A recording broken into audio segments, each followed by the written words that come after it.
Hi everyone, I'm Michael Bruce, CMO at Agent Moves, and welcome to our Good to Great series. We're all about sharing amazing stories of top realtors and how they got there so we can help make more realtors great. So let's jump in with our guest today. Please meet Amy Asivido Rebman. Hey Amy. Hi there. Thank you so much for taking the time and joining us. And, I love talking to agents first. We're going to do plenty of talking about real estate and how you got here and all the great stuff. But I love people getting to know the agent a little bit more outside of real estate. So, a couple of fun facts about Amy. I mean, one amazing. 10 years ago, a friend asked her to, I guess, become ordained and marry them, which she did. And ever since, she's now married 7 people. Mhm. So, I have to put you on the spot for a second and give us a little story about some great moment marrying a friend or, within one of those situations. Yeah, I've loved all of it because not only did I just do the ceremony, I met with them ahead of time to hear their story and learn about them, what was important to them. I always have to have some kind of irreverent joke. So there's always that. But I love doing it. It's very special to be a part of it. But I do remember pulling up to that first one. And I'm pretty comfortable with public speaking, but just having that moment of panic. And I think someone gave me like a shot of fireball or something. I was like, okay, I could do this, shot a fireball, then pray, love God, but drink a little. And then just went in there and it was so special and it was everything. We laughed, we cried, and they were happy. Amazing. And I was telling you, I've been through a few of those, and my daughter's getting ready to do one. And I know I'll be the same way, I'm sure, crying over hearing, when it's a friend that knows stories that probably I don't even know. And you Hmm. hear those, in that situation, it Yeah. has to be so special. So, what a wonderful thing for you to do. And, you told me you're a grandma of three. Yes. I'm jealous because they're close to you, which is just awesome. There's nothing like it. Way Mhm. better than having kids, you'd say. Yeah, I said that my first granddaughter, I said I have never loved a human more than I love Scarlett. Like, and then I was afraid I wouldn't love the other ones, but I did. I just thought there's so much love there. But yeah, they're wonderful and I get to see them pretty much every week. So Yeah, just absolutely fabulous. Okay. All right. So now we're going to move over to real estate. All right. So tell us a little bit about the beginning of the journey. What got you involved in real estate? yeah, what was super interesting is it was my first husband, my kid's dad. He is such an entrepreneurial human. And so we just would drive by the Century 21 real estate sign every day. And so once my youngest son hit first grade, I went to the real estate school. And we just did that as maybe we'll flip a property here and there or just not pay a commission. But we started out there and then I really liked it. There was a time that came where he lost his job. And I said, I think I can support us. And that was a surprise to me because I was the mom that, volunteered at the school and I did all the sports things with the kids, like team mom, and that totally shifted things. So then he became a stay-at-home dad and I did real estate and it just yeah, it just went from there. And there were definitely stepping stones and I'm sure you have more questions, but I Mhm. definitely learned a lot of things by doing what you're not supposed to do and then having to reset. But Yeah, it's yeah. been an incredible journey. Yeah. So tell us, let's start. Tell us that first year, getting involved, right?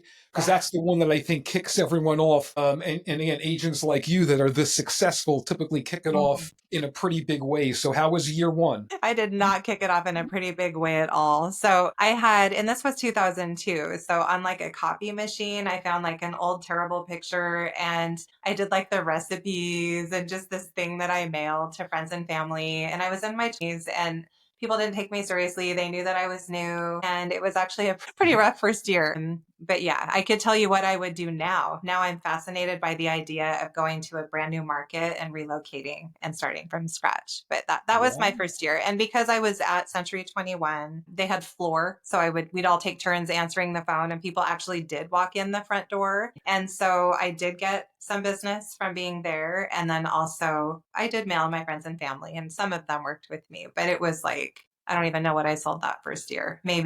Maybe like 10 houses. It wasn't like anything to write home about. So then how did we'll talk about moving to a different market, which is fascinating in itself. And Mhm. I'll have a bunch of questions on that. But okay, so now you get, a couple of deals sold. year one, now you're breaking into year two, year three, you're getting Mhm. your confidence. What are some of the things you're doing to get where you focus more on the buyer side or on the listing side? I didn't focus on either thing, but I also am one that has just kind of fallen into things rather than be intentional. It was only in the last probably 6 years that I became truly intentional, but it was when I went to Keller Williams, and that was in 2006.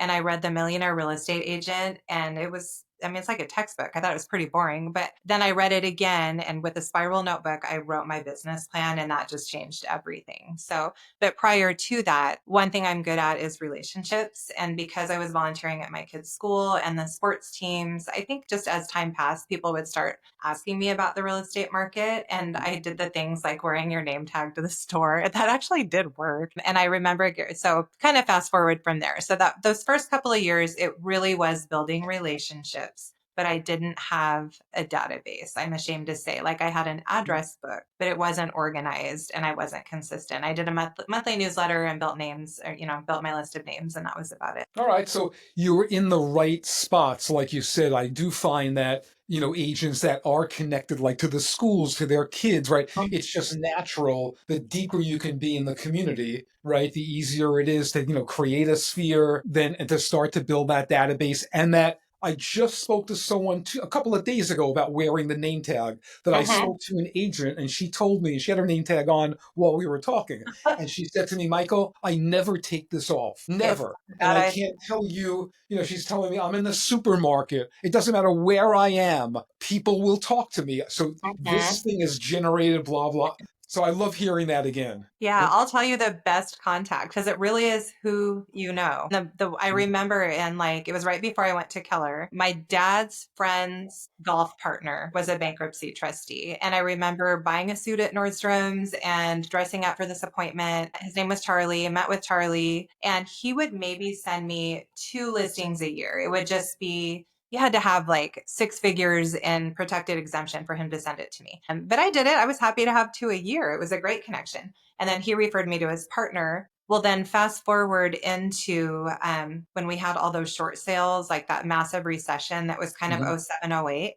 I went from, and by then I was at KW, but I went from selling maybe, I'd have 10 listings at any given time. I remember they gave me 50 in a month, and then they gave me another 50, and I was crumbling. I didn't have the infrastructure. By then I had like an office manager and one buyer's agent, but they were foreclosing. I was getting up at like 4 o'clock in the morning to call the East Coast because we're West Coast to stop foreclosures. I remember telling them, well, they stopped using me, and I was like, that's fine. They didn't take away what I had. So I got everything under control. We created systems. I trained other agents in my office, and then I went back to them to say, hey, now I can take 50 listings at a time. And they were so gracious. They were like, okay, like, thank you for apologizing. Thank you for coming back, for doing what it takes. And now that is still, I have many trustees and receiverships. And that was the catalyst for my team. I had to train a bunch of agents to take all these leads that we were getting from all of these listings. And I blessed my office. I just trained outside agents how to do it because there was enough business for everybody. Wow.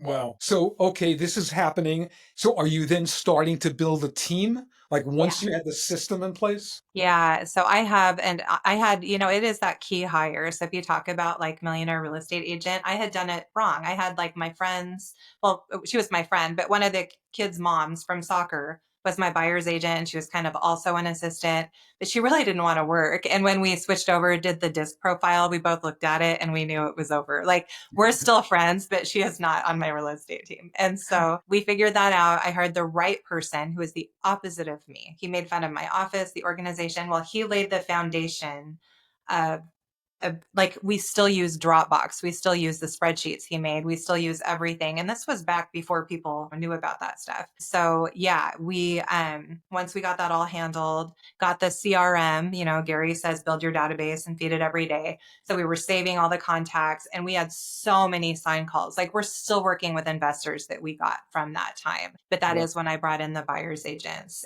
Yeah, that propelled going from like one person, an office manager and a buyer's agent, to having, maybe like 4 or 5. We still weren't huge. It was Mhm. only about 2021, we got a Zillow Flex account. And so I had to hire, we went up to about 15 agents at that time. And now we're at about 10. So we kind of ebb and flow a little bit. Very interesting. Okay. All right. So, let's talk about, some of the challenges you faced and Mhm. maybe didn't hit it right, like the example of, which is these are the great ones, Amy, like where, they gave you too many and you had to back away from some of that, or Mhm. it would have been a total failure, right? At least you saw it, you knew you had to put something in place, right? And then Mhm. came back with it, okay? A great example, like those kind of nuggets is what I look to get out of these videos for people that Yeah. hear this. One guy was just on with gave me his line of, his thing was ego was really in his way, and he realized his Mhm. ego wasn't his amigo. That was his line. I That's a said, I good love saying. that. I love Yeah, that. And he I'm said gonna that remember changed that. him. That really changed him, realizing that I need other people. I need people better than me, smarter, whatever it was. But he was making himself his own amigo, Mhm. and Yeah, we need those people. he was not good. So tell us about a few things that have happened where, same way, you had this challenge, however you solve for it separately, and you wouldn't do that again. Yeah, I remember when every single buyer's agent quit. And I was like, oh my gosh, this is awful. So, probably my three biggest lessons are exactly that, like ego. I definitely will admit it when I make a mistake and going back. So, don't be afraid. Like, they didn't hate me. And and I think people do just think, oh, that is over. That's a closed door. You always have to try. And I did get that business. And that's still. The other part was I had the wrong people on my team. So now I very carefully follow like disc profile, or, now they have different things too, like Yeah. ABA or whatever, you pick what test. But I knew I had the wrong people. And the people that, like, our trainers at KW were like, your whole team is awful. Like, they didn't say that. They just said, you should start fresh with a new team. There's no way you can fix this team. And I remember so I learned two things then. One was I did have the wrong people, but if you motivate even the wrong people the right way, they can still work. And so I had met with, I think they're still agents, but Steve Yeager and Anjali Miller, and they gave me advice. So I gave them this personality test, right? Answered all these questions, and things that were important to them were not important to me. And I never thought at the time that they could close 4 houses a month, but if they each, by the way, because I didn't know all the limiting beliefs that everyone else Mhm. had. And so if they could close 4 a month, they would get an iPad. This is a long time ago, a $500 gift card, and I forgot what the other thing was. And they were like, "There's no way." And I remember Steve saying, "Everyone on your team should be making at least 250. Like, there is just no reason why they're not making 250 grand." And so they weren't selling anything. I realized what motivated them. I put those prizes in place, and at the time I had 3 buyers agents, and or no, I had two, and they every month for a month once I just had the right thing. However, there was just so much, they were not team players. Like, they're both Mm. beautiful, kind, but they were not a fit to be on a team. And we hired a third agent. She was a very high D. Never hire that high of a D. I've Mm. never, she hated everything I did. So sorry, this is getting long, but what I would No. say is the high D quit, the other two quit right after. And I had all this business. There was no way I could like do it myself. And I remember I had interviewed a girl who was like 8.5 months pregnant, just ready to pop with a baby. And I'm like, great, she's my only hope. So I just begged her to be on my team. She was the biggest rock star I think I've hired in the history of real estate. So she had that baby. I swear the next day she came in with her baby in a carrier and just called 50 people a day, just went on and on. And so I learned she was the right hire. And then we hired more right hires. And we follow Dave Ramsey culture, which is go up with it, no gossip. And I realize now how divisive and gossipy and kind of just yucky my team was, where this was like, there is enough for everybody. Let's help each other. And then it just really grew from there. Yeah. No, it's great, great advice. And, in business, right? It's people, process, system, metrics. That's Mm-hmm. typically for a great business, you're going to take those four things, right? People first, got to have the right people on the bus. Once that's wrong, you're fighting it, right? It's so hard. You can Mm-hmm. have process, you can have systems, you can be tracking things, but when you have the wrong people, so Yeah. however long that took to get through that, for you to realize whatever that takes, the right people are critical. And, sounds like as well, you wanted to run a serious business versus a place for people to come to chat and have a Right. good afternoon. And that revolves around the people, right? The desire, to win, to succeed, what they have in them. So I think it's a great recommendation. It's good hearing. This is what people need to hear. I've had agents say to me, I went and built this team and blah, and then I realized, what do I even need this for? As a solo, I can make more than enough money to have a great life, and went back to a solo agent. and I, started I killing it. definitely have had those moments like, well, because there were times where I did feed the team. And that would probably be my third hardest lesson was actually last year where I grew so big. I had six figures and like my carrying cost wasn't quite six figures, but extensive carrying costs, but our income went down. We had agents relocate and I do have great low turnover on the team, but just some life stuff happened, had a baby, moved away, whatnot, heavy hitters. And one did go start our own team on good terms because I believe in don't ever burn any bridges ever. And so basically I was paying more than it like my salaries, we were spending more than we were making. And it was my production was carrying the team. And so it's like either I go down to one or I get more production going. And I really thought about that. But I did decide to do more production. We brought in a bunch of agents. They're amazing. We had one toxic person. And so it's not like you just clean up your team and you're done. It's like this constant. So, and I just didn't realize we gave all these chances and I just kept saying like, please don't gossip, please don't gossip. Like, this is getting back to me. And then, they actually quit. To my shame, I should have let them go and they quit. But after they left, it was just back to rainbows and sunshine again. So it really is something that you have to protect on an ongoing basis. Yeah. Again, really good advice. So how are you scaling now? What do you do to fill the leads, both, seller and buyer Mhm. side? Yeah, last year was, I think everyone knows this, and I get differing numbers, but either 30 or 35, but 30 or 35 years of the lowest amount of sales during that period of time. And so with that, we had decreased income. So we had less agents, less sales. And I remember just crying for 3 days. I had to let two of our admin go. And that was just awful. And we did and gave them, took care of them. And then I just had to sit down with the agents. Here's how it's got to be. If you guys are selling less than two a month, you have plenty of time to drop off your booties and hang your sign writer and whatnot. And then when you get back up higher, then we'll get people to do that stuff for you again. But you're going to have to do more work. And they were on board. They knew what was happening. They felt Mm. bad. It was a tough time for everyone. And then as far as scaling, you just have to lead with leverage. So some stuff was silliness. Like I had 4 wine club memberships and those were used for clients, but I sat down with my CPA and we were just slashing things. And so we just got down to really bare bones and one admin. We brought in some VAs now and are just about to bring in some more. But the team just kind of tightened their bootstraps. We hit the ground, we made calls, got sponsorships for client parties. We're just a little bit more wise with financials. But Mm. that's where you've just got to look at those percentages. Like don't spend a percentage more than what you're actually receiving in it. Yeah, yeah. So what are you doing with events?